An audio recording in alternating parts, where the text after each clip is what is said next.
சுவாமி விவேகானந்தர் பாகம் 3. சுவாமி விவேகானந்தரின் குரு ஸ்ரீ ராமகிருஷ்ணர். ராமகிருஷ்ண லீலை. மேற்கு வங்காளத்தில் ஹூக்ளி என்ற மாவட்டத்தில் கமார்பூர் என்ற கிராமம் உண்டு. அங்கு குதிராம் சட்டர்ஜி என்ற அந்தணர் வாழ்ந்து வந்தார். அவர் நல்ல பண்புகள் வாய்ந்தவர், இறைபக்தியில் ஊறியவர். பொய் சாட்சி சொல்ல மறுத்து அதற்கு தண்டனையாக ஊர் நிலச்சுவான்தாரால் ஊரை விட்டு விரட்டப்பட்டவர். திருத்தலங்களில் இறை வழிபாடு செய்வதில் பெருவிருப்பம் உடையவர். அவருடைய துணைவியார் சந்திரமணி தேவியார்.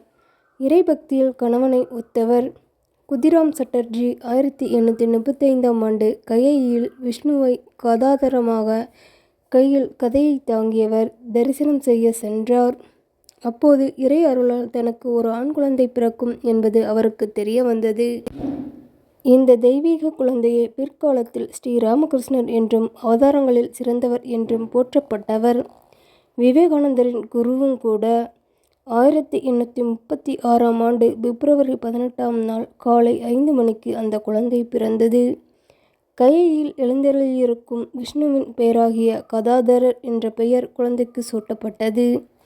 தெய்வ பிறவிக்கு இருக்க வேண்டிய அத்தனை நல்ல குணங்களும் கதாதரிடம் காணப்பட்டன.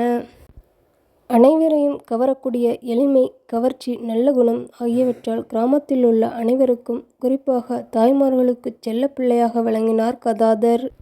அவருக்கு பிற்காலத்தில் ஸ்ரீ ராமகிருஷ்ணர் என்ற பெயர் வழங்கி வந்தது. இந்த பெயரை அவருக்கு சிறு வயதில் பெற்றோரிட்ட பெயர் என்பதும் உண்டு. எப்படியாயினும் கிருஷ்ணனின் கவர்ச்சியும் ராமனின் குணநலனும் கொண்டு குழந்தை வளர்ந்து வந்தது. காளியின் மீது பேரற்புதமான பாடல்களை பாடி பிறரை சொக்க வைக்கும் இனிமையும் ஸ்ரீ ராமகிருஷ்ணனிடம் உண்டு. நாடகங்களில் வேடம் தாங்கி நடிப்பதிலும் அவர் வல்லவர். இப்படி பாடல், நாடகம், களிமண்ணை கொண்டு இறை உருவங்கள் செய்தல் இவற்றில் ஸ்ரீராமகிருஷ்ணர் இளமை நாட்கள் கழிந்தன.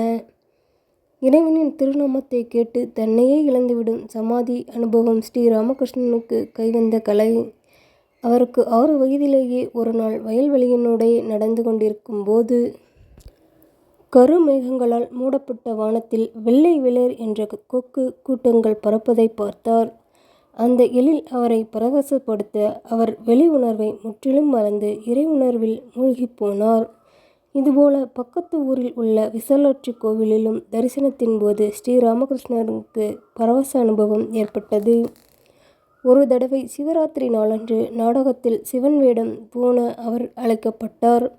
ஆனால் சிவன் வேடம் தாங்கிய இவர் அது வேடம் என்பதை மறந்து சிவ உணர்வில் மூழ்கி போனார். சிவராத்திரி உண்மையில் சிவனுக்கு அர்ப்பணிக்கப்பட்ட ராத்திரியாக ஆயிற்று. குல வழக்கத்தின்படி ஸ்ரீராமகிருஷ்ணனின் 9வது வயதில் பூணூல் அணிவிக்கும் உபநயம் என்ற சடங்கு செய்யப்பட்டது. உபநயம் விழா அன்று ஒருவன் தான் எளிமையான பிரம்மச்சரிய வாழ்வை மேற்கொள்வதை குறிக்கும் வண்ணம் தன்னை சுற்றியுள்ள மனிதர்களிடம் இருந்து பிச்சை கேட்டு ஏற்க வேண்டும். ஸ்ரீராமகிருஷ்ணரோ தனி என்று கொள்ள ஜாதியைச் சேர்ந்த பெண்மணியிடமிருந்து பிச்சை ஏற்று ஜாதி சுவர்களை தான் தகர்க்க வந்தவர் என்பதன் முன் அறிவிப்பை செய்துவிட்டார். உபநயனத்திற்கு பிறகு குலதெய்வத்துக்கு பூஜை செய்யவும் துவங்கினார். அவருடைய கல்வி திண்ணை பள்ளிக்கூட படிப்பளவில் நின்றுவிட்டது. அவர் அரிசி வாழைக்காய் சம்பாதிக்கும் இந்த கல்வி எனக்கு தேவையில்லை, எனக்கு ஆன்மீக கல்வியே வேண்டும் என்று ஏட்டுக்கல்வியை விட்டொழித்தார். 1843ஆம் ஆண்டு தந்தையார் குதிராம் சட்டர்ஜி மரணமடைந்தார். குடும்பம் வறுமையில் சிக்குண்டு தவித்தது. ஸ்ரீ ராமகிருஷ்ணரின் தமையனார் ராம்குமார் கல்கத்தாவில் நடத்தி வந்த சமஸ்கிருத பள்ளியில் உதவி செய்வதற்காக 1852ஆம் ஆண்டு ஸ்ரீ ராமகிருஷ்ணர் கல்கத்தா வந்தார். நாற்றங்காலில் வளரும் பயிரை பறித்து வயலில் நட்டது போல் ஸ்ரீராமகிருஷ்ணனின் வாழ்க்கையில் இந்த சம்பவம் ஒரு மகத்தான திருப்பு முனையாக அமைந்தது. கல்கத்தாவின் வடபகுதியில் ராணி ராசமணி என்னும் ஒரு திருமிகு மாது வசித்து வந்தார். அவ்வம்மையார் மீனவர் குலத்தைச் சேர்ந்தவர். செல்வச் செழிப்பினாலும் சமூக அந்தஸ்தினாலும் ராணி என்று அழைக்கப்பட்டவர். தெய்வ நம்பிக்கையும் பிறருக்கு உதவும் குணமும் கொண்டவர். பராசக்தியின் அருளால் கங்கை கரையில் தட்சிணேஸ்வரம் என்ற இடத்தில் மிகுந்த பொருட்செலவில் அவர் ஒரு ஆலயம் எழுப்பினார். இந்த திருக்கோவிலே ஸ்ரீ ராமகிருஷ்ணனின் ஆன்மீக பயிற்சிகள் அனைத்துக்கும் களமாக விளங்கிற்று. ஸ்ரீ ராமகிருஷ்ணர் விவேகானந்தர் வாழ்க்கையில் தட்சிணேஸ்வரம் மிக முக்கியமான இடத்தை பெற்ற தலம். 1855 தட்சிணேஸ்வரம் கோவிலில் பவதாரணி அம்மனின் திருவுருவம் நிறுவப்பட்டது. படுத்து கிடக்கும் சிவனின் திருவுருவத்தில் காலை ஊன்றி பவதாரணியின் 2½ அடி உருவம் எழுந்து நிற்கிறது.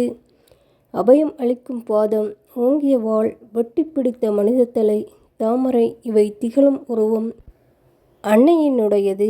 அகன்ற கண்களும் தொங்கும் நாக்கும் கிரீடமுமாக நின்ற பவதாரணி விளங்குகிறாள். முதலில் ராம்குமாரும் பிறகு ஸ்ரீராமகிருஷ்ணரும் இந்த கோவிலின் அர்ச்சகர்களாகினர். 1855 முதல் 1885 வரை டிசம்பர் வரை பெரும்பாலும் ஸ்ரீராமகிருஷ்ணனின் உறைவிடம் பவதாரணி அம்மனின் திருக்கோவில்.